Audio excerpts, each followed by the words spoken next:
Good morning everyone. Welcome to career launcher the daily news analysis. आज के session में discuss करेंगे हम लोग 25 नवंबर द हिंदू न्यूज़पेपर से कुछ इंपॉर्टेंट आर्टिकल्स को। चलिए स्टार्ट करते हैं हम लोग आज का सेशन। और फर्स्ट आर्टिकल आप अपनी स्क्रीन पे देख पा रहे हैं। हाल ही में नेशनल फैमिली हेल्थ सर्वे के द्वारा आपका फिफ्थ फेज का जो डाटा है वो यहाँ पे प्रेजेंट कर दिया गया है। नेशनल फैमिली हेल्थ सर्वे के द्वारा ये 5वीं बार यहाँ पे डाटा रिलीज किया गया है। और नेशनल फैमिली हेल्थ सर्वे ये वर्क करता है आपका ministry of health and family welfare के अंदर। नेशनल फैमिली हेल्थ सर्वे जो है वो एक प्रकार का लार्ज स्केल मल्टी राउंड सर्वे है जिसे कंडक्ट किया जाता है थ्रू आउट इंडिया, ताकि जो अपने सस्टेनेबल गोल्स के पैरामीटर हैं उसमें इंडिया कितना किस हिसाब से परफॉर्म कर रहा है उसको ट्रैक किया जा सके। तो इस तरह के सर्वे इंडिकेट करते हैं 30 सस्टेनेबल डेवलपमेंट गोल्स के स्टेटस को, जिसको अचीव करने का एम हमने 2030 तक बनाया है। तो उसी प्रोसेस में उन्हीं 30 इंडिकेटर्स में से सब जो एनएफएस की जो रिसेंट रिपोर्ट आई है ये कमेंट कर रहा है आपका चाइल्डहुड न्यूट्रिशन के ऊपर। अब चाइल्डहुड न्यूट्रिशन का स्टेटस बताने के लिए इन्होंने 4 इंडिकेटर का इस्तेमाल किया है। सबसे पहला इंडिकेटर है यहाँ पे stunting. First indicator is stunting. दूसरा इंडिकेटर है यहाँ पर वेस्टिंग। फिर तीसरा इंडिकेटर जो इन्होंने इस्तेमाल किया है वो है आपका कि कितने परसेंटेज चाइल्ड जो है वो अंडर वेट है। और फिर जो चौथा इंडिकेटर इन्होंने इस्तेमाल किया है वो है कि भाई कितने चाइल्ड जो है वो 6 महीने से लेकर के 59 महीने के बीच के ऐसे बच्चे जो एनेमिक कंडीशन में है। अब यहाँ पर स्टंटिंग क्या चीज होती है? देखो, स्टंटिंग का मतलब है कि ऐसे बच्चे, परसेंटेज ऑफ दोज चिल्ड्रन जिनकी हाइट जो है वो काफी कम है उनके एज के कंपैरिजन में, who have low height for their age. तो इस प्रॉब्लम को कहते हैं हम लोग स्टंटिंग की प्रॉब्लम। सेम तरीके से अगर हम लोग वेस्टिंग को समझने की कोशिश करें तो ये उन बच्चों के बारे में कमेंट करता है जिन ऐसे बच्चे जिनका परसेंटेज जो है वो बच्चे जिनकी वेट जो है वो काफी ज्यादा कम है अगर उनके हाइट से तुलना करी जाए तो। So children who have low weight for their height is facing the problem of wasting. और अंडरवेट, अंडरवेट का मतलब है यहाँ पर कि ऐसे बच्चे जो भाई उनकी एज के अकॉर्डिंग उनका वेट जो है वो प्रॉपर नहीं है। सॉरी, उनकी एज के अकॉर्डिंग चिल्ड्रन अंडर 5 जिनका नॉर्मल जो वेट होना चाहिए वो वेट एक्चुअली है नहीं, उन बच्चों को हम लोग कहते हैं अंडरवेट। और जिन बच्चों में यहाँ पर आयरन की कमी है ब्लड में भी कोई सीरियस न्यूट्रिएंट की डेफिशिएंसी है, तो यहाँ पर उन बच्चों को एनेमिक चाइल्ड कहा जा सकता है। और इस इंडिकेटर के बेसिस पे 6 महीने से लेकर के 59 महीने के बच्चों के बीच में ये सर्वे आपका किया गया है। तो चारों इंडिकेटर में अगर आप देखें तो 2005 से 6 के लेवल पे बच्चों के अंदर स्टंटिंग का जो परसेंटेज था वो 48 था। फिर उसके बाद 2015 से 16 में ये घटा और ये घट करके 38.4 हुआ।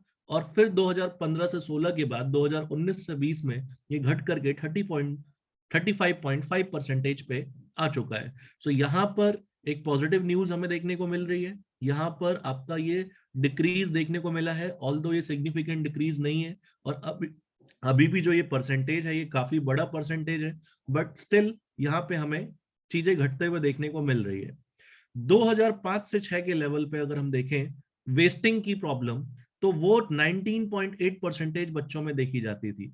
2015 से 16 में ये बढ़ गई, जो कि एक बहुत नेगेटिव डेवलपमेंट रहा। और फिर उसके बाद 16 से ये घटना चालू हुई और ये घट करके 19.3 पे आ चुकी है। अब देखो, ओवरऑल अगर आप इसे समझने की कोशिश करो तो 2005 और 2020 के लेवल में तुलना करो तो भाई कोई सिग्निफिकेंट डिक्रीज यहाँ पे नहीं है। केवल और केवल यहाँ पे 0.5% का डिक्रीज यहाँ पे देखा जा रहा है। तो इस पैरामीटर पे हमारा परफॉर्मेंस इतना अच्छा नहीं रहा है। बच्चों की उनकी हाइट के अकॉर्डिंग वेट एज जो है वो आपकी यहाँ पे काफी कम देखने को हमें यहाँ पे मिल रही है। इसके बाद अंडरवेट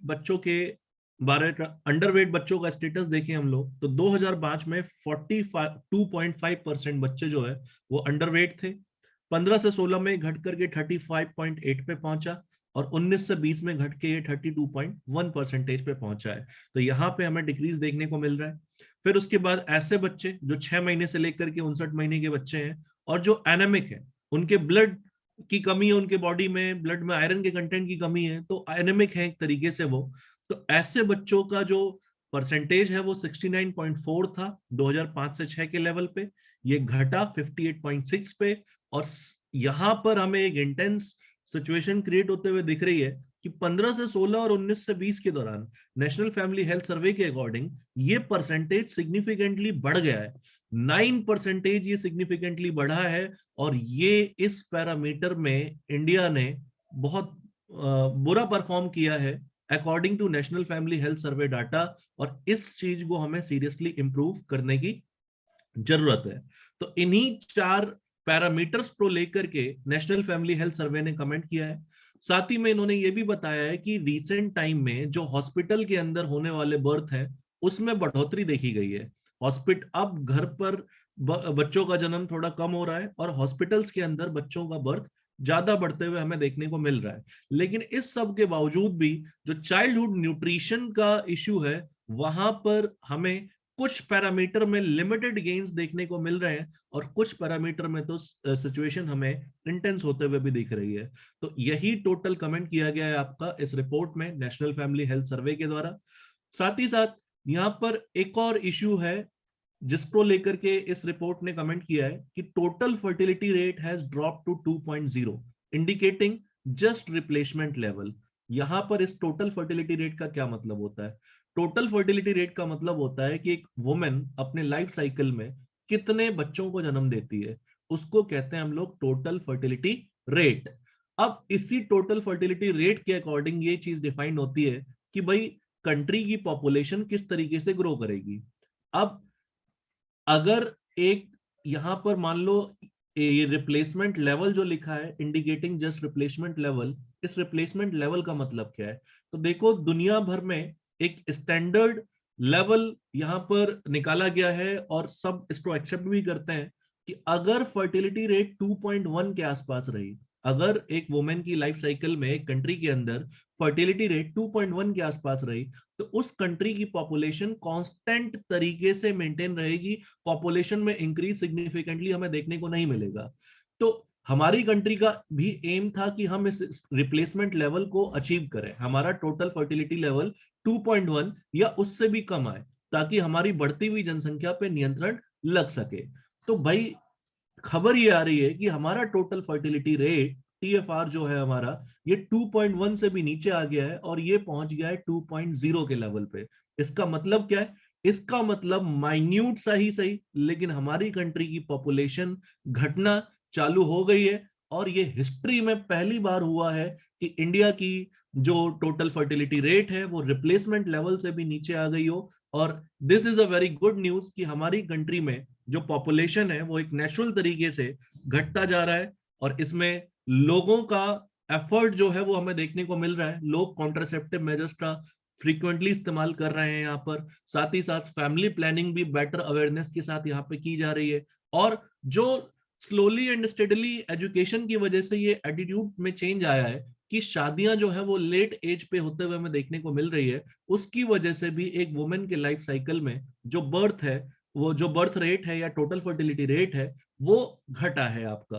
तो इसी सब कारणों की वजह से इंडिया का total fertility rate replacement level से भी नीचे पहुंच गया है। यानी कि इंडिया का पॉपुलेशन आगे आने वाले टाइम में हमें घटते हुए देखने को मिलेगा। रिप्लेसमेंट लेवल का मतलब ये है कि अगर 2.1 होता हमारा टोटल फर्टिलिटी रेट तो हमारी पॉपुलेशन ना तो बढ़ती ना तो घटती, लेकिन ये 2.0 हो गया है तो पॉपुलेशन आने वाले समय में घटते हुए हमें देखने को मिलेगा।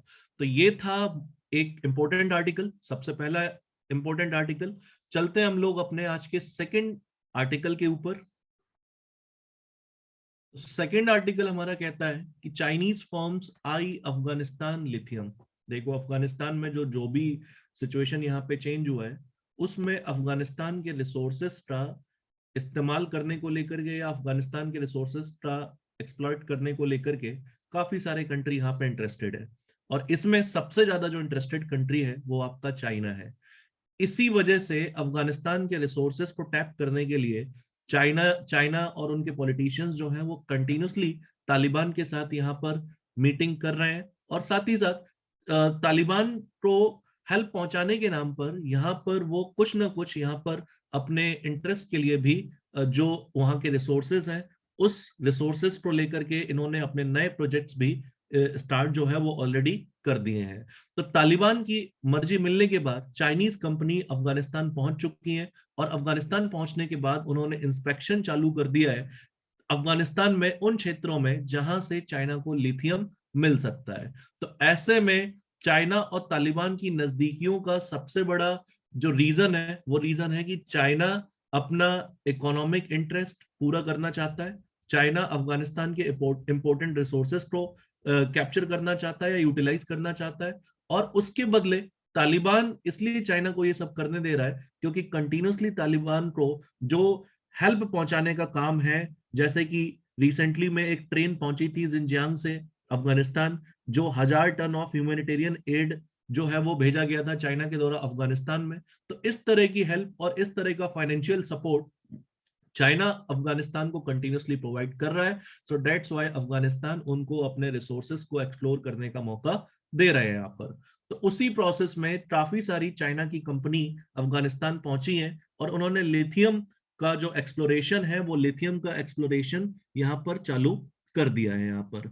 अब देखो यहाँ पर आपको जानना इंपॉर्टेंट हो जाता है कि व्हाट इज लिथियम, जिसके लिए चाइनीज कंपनी इतनी डेस्परेट है कि सिचुएशन अभी नॉर्मल भी नहीं हुई है और यहाँ पर एक्सप्लोरेशन चालू हो चुका है। देखो लिथियम जिसका तुम्हारा केमिकल सिंबल है Li, ये एक प्रकार का तुम्हारा सॉफ्ट और सिल्वर कलर का मेटल है, ठीक है, सिल्वर और व्हाइट मेटल है ये एक प्रकार का। और अंडर स्टैंडर्ड कंडीशन में ये आपका माना जाता है लाइटेस्ट मेटल, और लाइटेस्ट मेटल के साथ साथ आप इसे लाइटेस्ट सॉलिड एलिमेंट भी कह सकते हो।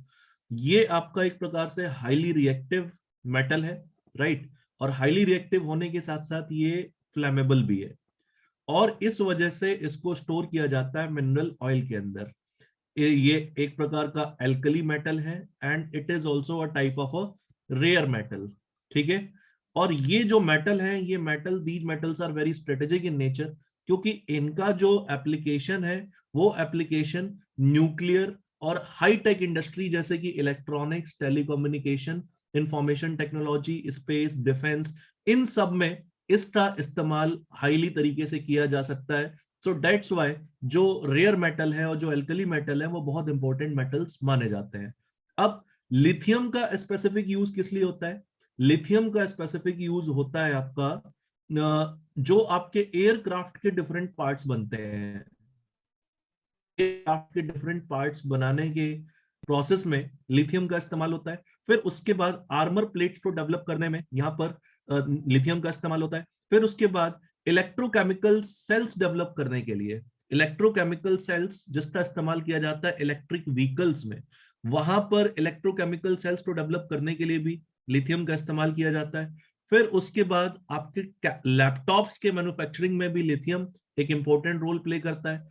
तो यहां पर आप देख रहे हैं कि कितने सारे मॉडर्न इकोनॉमिक नीड्स को सेटिस्फाई कर सकता है लिथियम, और इस वजह से अफगानिस्तान में जो लिथियम का डिपॉजिट है उसको टैप करने को लेकर के चाइना इतना ज्यादा डेस्परेट है हमारा यहाँ पर। अब अगर मैं बात करूं कंट्री के वाइज दुनिया में सबसे ज्यादा लिथियम रिजर्व कहाँ पे है, तो सबसे ज्यादा लिथियम रिजर्व आपका चिली में है। ये आपका साउथ अमेरिकन नेशन है।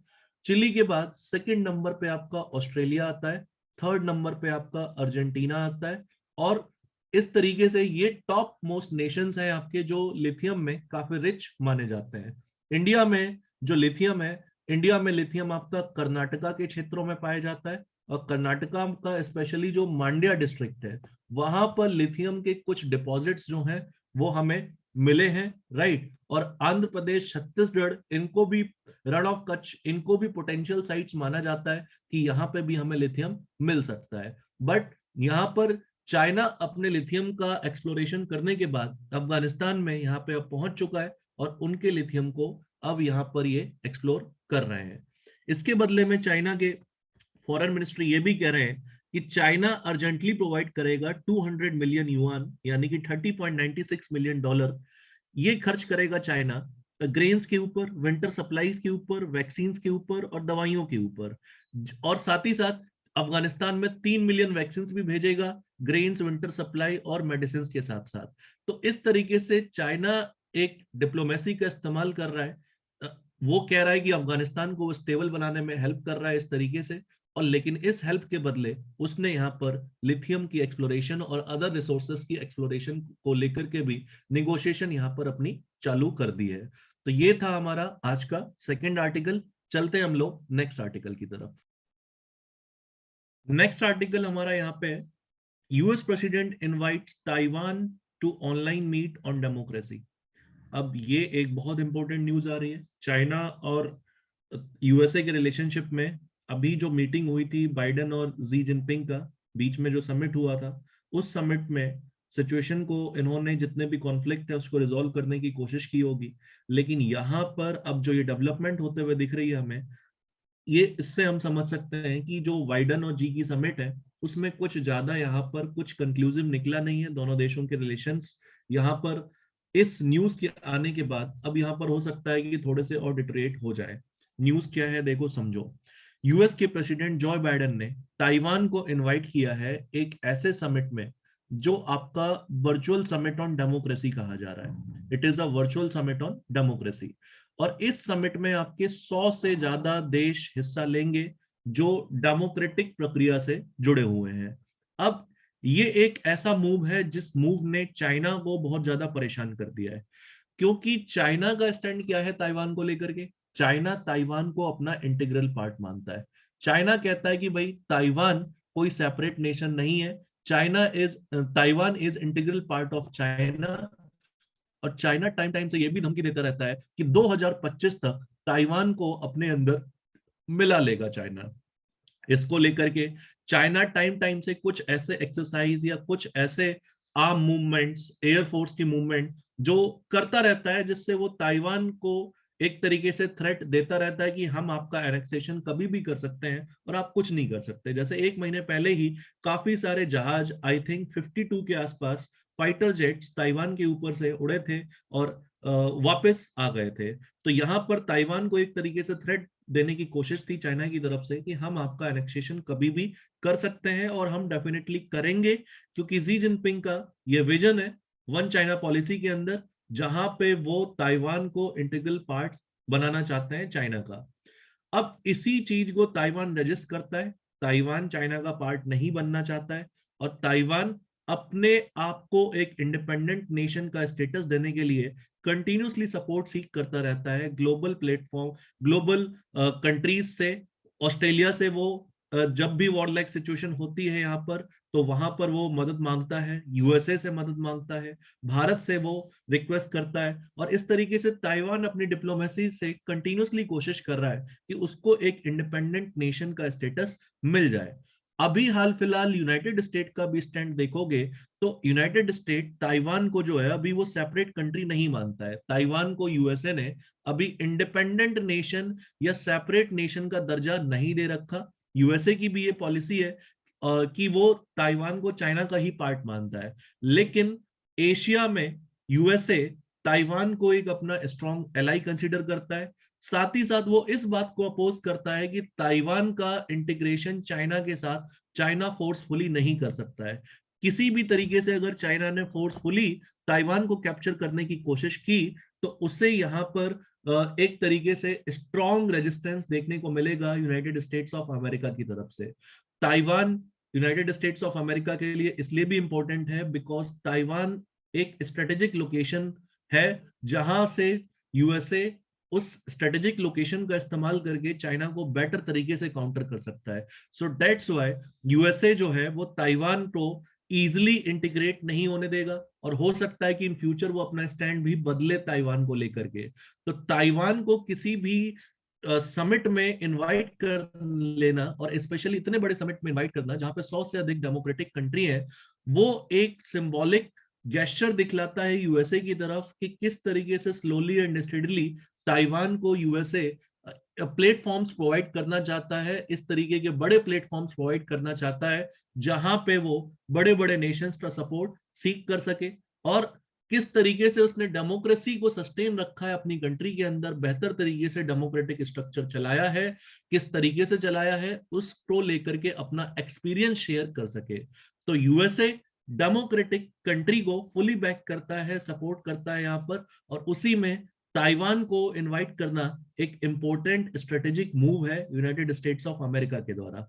वैसे भी जब से जो बाइडेन प्रेसिडेंट बने हैं, इनका कैंपेन है कि भाई जितने भी डेमोक्रेट कंट्रीज हैं उनको एक साथ लेकर के आया जाए ऑटोक्रेटिक गवर्नमेंट्स के खिलाफ, ताकि ऑटोक्रेटिक गवर्नमेंट के ऊपर प्रेशर बनाया जाए, ताकि जो रूल ऑफ लॉ है और जो इंटरनेशनल ऑर्डर है उसको लाने में मदद मिले। तो ये इस वजह से डेमोक्रेटिक कंट्री को साथ में लेकर के इस तरह के समिट, इस तरह के कॉन्फ्रेंसेस हेल्ड करने की यहाँ पर कोशिश की जा रही है। और ताइवान को इन्विटेशन मिलने के बाद चाइना ने इसे स्ट्रांगली इस पर रिएक्ट किया है। इस इनविटेशन में ना तो चाइना को इनवाइट किया गया है, ना रशिया को इनवाइट किया गया है, ताइवान को लेकिन इनवाइट किया गया है। तो चाइना इसी को स्ट्रांगली अपोज कर रहा है, और चाइना किसी भी तरीके से ताइवान का या इंटरनेशनल प्लेटफॉर्म पे बर्दाश्त नहीं कर सकता है, और वो इसको स्ट्रांगली क्रिटिसाइज कर रहा है। तो ये था हमारा तीसरा इंपॉर्टेंट आर्टिकल आज के सेशन से। चलते हम लोग नेक्स्ट अपने आर्टिकल की तरफ, लास्ट एंड फोर्थ आर्टिकल की तरफ। इस आर्टिकल में आपका डिस्कस किया गया है इंडियन इकोनॉमी का जो रिकवरी का नेचर रहा है, वो किस तरीके से इंडियन इकोनॉमी की रिकवरी हो रही है, कौन से सेक्शंस यहाँ पर अफेक्टेड हैं, और किस तरीके से भारत की जो इकोनॉमिक रिकवरी है, जिसको लेकर के लंबे समय से कहा जा रहा था कि ये वी शेप्ड रिकवरी है, एक्चुअली ये वी शेप्ड रिकवरी नहीं, ये के शेप्ड रिकवरी है। इस बात को लेकर के कन्विंस करने की कोशिश यहाँ पर कुछ पॉइंट्स को हाईलाइट करके यहाँ पर किया गया है। और यहाँ पर यह बतलाया गया कि किस तरीके से भारत एक्चुअली अभी के शेप्ड रिकवरी के फेज में है, ना कि वी शेप्ड रिकवरी के फेज में इंडिया इस समय पर चल रहा है। तो समझेंगे हम लोग क्या मतलब है वी शेप्ड रिकवरी का और क्या मतलब है के शेप्ड रिकवरी का। देखो, वी शेप्ड रिकवरी क्या होती है? वी शेप्ड रिकवरी होती है कि पैंडेमिक की वजह से, मान लो जब सब कुछ लॉकडाउन था, तो उसकी वजह से मल्टीपल सेक्टर्स नीचे गिरे, उसकी वजह से मल्टीपल क्लासेस, चाहे lower class, middle class, higher class, rich class, सबकी इनकम अफेक्ट हुई, तो उनका भी यहाँ पर डाउनफॉल हुआ। लेकिन जैसे ही चीजें नॉर्मल होना चालू हुई, सारे सेक्टर्स, सारे क्लासेस की इकोनॉमी, एम्प्लॉयमेंट से लेकर के सारी चीजें धीरे धीरे वापस से सुधरना चालू हो गई और एकदम सेम लेवल पर फिर से आ गई। तो इस रिकवरी को कहते हैं हम लोग वी शेप रिकवरी। इस रिकवरी को हम लोग कहते हैं वी शेप रिकवरी। तो बहुत सरकार ने भी पिछले अपने सर्वे में यही बताया था कि हमारी इकोनॉमी का नेचर जो है वो वी शेप में है, राइट। और काफी सारे एक्सपर्ट ओपिनियंस भी यही कह रहे थे कि इंडियन इकोनॉमी वी शेप्ड में रिकवर कर रही है। लेकिन यहाँ पर काफी सारे लोग जो हैं, काफी सारे एक्सपर्ट्स ये भी कह रहे हैं कि इंडिया की इकोनॉमी जो है वो वी शेप्ड नहीं, के शेप्ड है। Now what do we mean by K shaped recovery? K shaped recovery का मतलब है कि जो रिच क्लास है भाई, जिसका डाउनफॉल हुआ था, वो तो यहाँ पर बढ़िया तरीके से रिकवर कर रहा है, लेकिन जो लोअर और मिडिल क्लास है उसकी रिकवरी अभी भी नहीं हो रही, और अभी भी वो प्रॉब्लम फेस कर रहा है, और अभी भी वो एक डाउनफॉल एक्सपीरियंस कर रहा है, जो आपका पुअर या फिर आपका लोअर मिडिल क्लास है। तो इस तरह की रिकवरी को हम कहते हैं भाई के शेप रिकवरी। इस तरह की रिकवरी को हम कहते हैं के शेप रिकवरी। और यहाँ पे ऑथर यही कह रहे हैं कि इंडिया इज विटनेसिंग अ के शेप रिकवरी। अब समझते हैं कौन से ऐसे एग्जांपल्स या कौन से ऐसे पॉइंट्स इन्होंने हाईलाइट किए हैं जो ये प्रूव कर सके कि भारत के शेप रिकवरी एक्सपीरियंस कर रहा है। देखो, सबसे पहला पॉइंट इन्होंने कहा है कि जो हमें डिफरेंट इंडस्ट्री से हमें साइंस मिल रहे हैं, जैसे कि इन्होंने कहा है कि भाई ऑटोमोबाइल इंडस्ट्री को अगर हम लोग देखें, तो ऑटोमोबाइल इंडस्ट्री के अंदर जो आपके टू व्हीलर व्हीकल्स हैं, जो दो पहिए वाहन है, इनका जो सेल है वो सेल सिग्निफिकेंटली कम रहा है। इनफैक्ट पिछले साल के मुकाबले भी इस बार का सेल जो है वो 3 से 6% तक कम रहा है। और त्योहारों के समय पे उम्मीद की जा रही थी कि ये सेल बढ़ेगा, लेकिन फिर भी ये सेल बढ़ा बिल्कुल भी नहीं। तो इससे हमें ये पता चलता है कि जो लोअर और मिडिल क्लास, जिनको ज्यादातर ये टू व्हीलर व्हीकल्स जो परचेज करते हैं ज्यादातर, वो यहाँ पर इनकी आर्थिक स्थिति अभी इतनी सही नहीं हुई है, और इस वजह से ये व्हीकल्स और इन सब चीजों में इन्वेस्ट अभी नहीं कर रहे हैं, और इनकी टेंडेंसी भी अभी ज्यादा सेव करने की है, और ये दिखलाता हमें कि लोअर मिडिल क्लास अभी भी पेंडेमिक के शॉक से पूरी तरीके से बाहर नहीं आ पाया है, और इस वजह से टू व्हीलर व्हीकल्स को लेकर के जो सेल है वो हमें घटते हुए देखने को मिल रही है। लेकिन अगर एट द सेम टाइम अगर आप बात करें प्रीमियम कार्स की, या फिर आप बात करें प्रीमियम मोटरसाइकिल्स की, जिनका कॉस्ट ज्यादा है और जिन्हें लोअर या मिडिल क्लास कम अफोर्ड कर सकता है, अपर और रिच मिडिल क्लास ज्यादा अफोर्ड कर सकता है यहाँ पर। सो उन लोगों की तरफ से इन कारों का सेल और मोटरसाइकिल वो हमें बढ़ते हुए देखने को मिला है। यानी कि अपर और रिच मिडिल क्लास का सिचुएशन यहाँ पर ऐसा है कि वो इसकी खरीदारी ज्यादा कर रहे हैं कार्स की, मोटरसाइकिल की, यानी कि उनकी कैपेसिटी बेटर हुई है, और इस वजह से जो परचेज रहा, सेल रहा इस सेक्टर का, वो बेटर रहा आपका। तो ये दिखलाता है हमें कि रिच यहाँ पर पैंडेमिक में रेजिस्टेंट रहा, पैंडेमिक के शॉक को वो बेटर तरीके से झेल पाया, लेकिन लोअर मिडिल क्लास नहीं झेल पाया। इस वजह से टू व्हीलर व्हीकल्स की सेल कंटिन्यूसली गिरी, लेकिन कार्स और प्रीमियम मोटरसाइकिल्स की जो सेल है उसमें हमें बढ़ोतरी देखने को मिली है। तो ये दिखलाता है फिर से हमारा के शेप्ड रिकवरी को। फिर इसके बाद ऑथर कहते हैं कि टैक्सेशन का भी बहुत ज्यादा इम्पैक्ट रहा। जितने भी आपके फ्यूल हैं, जितने भी आपके ऑयल हैं या कंज्यूमर प्रोडक्ट्स हैं, जिनके ऊपर सरकार एक प्रकार से इनडायरेक्ट टैक्स कलेक्ट करती है, राइट, उस इनडायरेक्ट टैक्सेस में बढ़ोतरी देखने को मिली।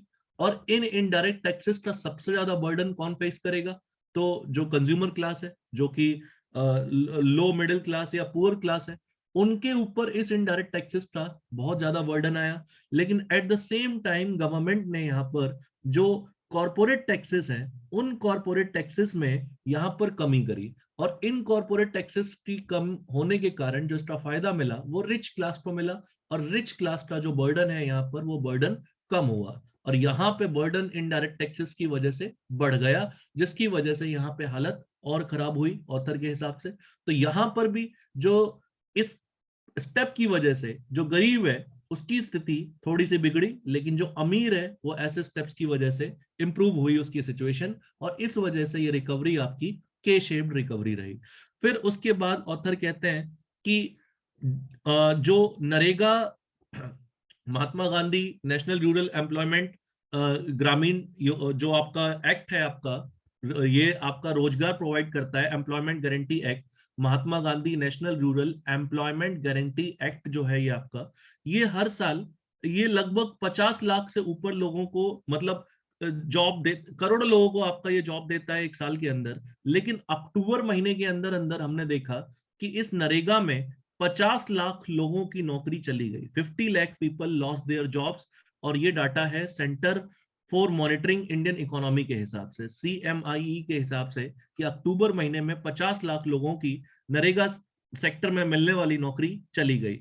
अब अगर ये उनकी नौकरी चली गई है तो इसका मतलब सिंपल सी बात है कि एम्प्लॉयमेंट लोअर और मिडिल क्लास या पुअर क्लास जो है उसमें कम हुई है। और अगर उनकी बीच में 50 लाख लोगों की एम्प्लॉयमेंट केवल अक्टूबर महीने में कम हो जा रही है, तो आप समझ सकते हैं कि उनकी बाइंग कैपेसिटी या उनकी स्पेंड करने की कैपेसिटी कितनी ज्यादा कम हुई होगी, और उनके ऊपर डिफरेंट तरह के बर्डन्स कितने ज्यादा बढ़ गए होंगे इस तरीके से नौकरियां जाने के कारण। सरकार ने यहाँ पर बजट एलोकेशन में भी MG नरेगा को मिलने वाले पैसे में 34% की यहाँ पे कटौती करी, और इस वजह से यहाँ पर MG नरेगा में इस साल भी उतने अधिक जॉब जनरेट नहीं किए जा पाएंगे इस बजट कटौती की वजह से, जितने पिछले कुछ सालों में किए जा रहे थे। तो इसका बर्डन भी यहाँ पर सरकार को ही झेलना पड़ेगा, सॉरी, इसका बर्डन भी आपका पुअर क्लास को ही झेलना पड़ेगा सरकार के इस एक्शन के कारण। तो यहाँ पर ऑथर इस वजह से हाईलाइट करते हैं कि सरकार की इन पॉलिसीज की वजह से जो गरीबों की सिचुएशन है वो और डिटोरिएट हो रही है यहाँ पर। फिर उसके बाद ऑथर हाईलाइट करते हैं JM कीन्स के प्रिंसिपल को, और साथ ही साथ एग्जांपल देते हैं US और यूरोपियन इकोनॉमीज को लेकर के, जिन्होंने अपनी इकोनॉमी को स्टिमुलेट किया बॉटम अप अप्रोच के माध्यम से। बॉटम अप अप्रोच का मतलब है कि इन्होंने जो लोअर और मिडिल क्लास है उसके ऊपर फोकस किया ज्यादा, अनएम्प्लॉयमेंट के ऊपर चेक्स रखे, सोशल वेलफेयर स्कीम्स चलाने में इन्होंने विश्वास दिखाया। क्योंकि सिंपल सी बात है JM कीन्स के प्रिंसिपल के हिसाब से कि अगर आप मिडिल और लोअर मिडिल क्लास को प्रायोरिटाइज करते हो तो उन वो ज्यादा स्पेंड करेंगे इकोनॉमी के अंदर, जिससे इकोनॉमी रिकवरी फास्ट होगी। लेकिन अगर आप हायर और रिच क्लास को आप प्रायोरिटाइज करते हो, तो उनके अंदर इंटेंसिटी है पैसे को ज्यादा सेव करने की, और इस वजह से वो स्पेंड कम करेंगे, तो इकोनॉमी की रिकवरी भी जो है वो रिकवरी आपका स्लो होगी। तो इसलिए ऑथर इस बात पे फोकस कर रहे हैं कि सरकार को सोशल वेलफेयर स्कीम्स के ऊपर ज्यादा से ज्यादा फोकस करना चाहिए।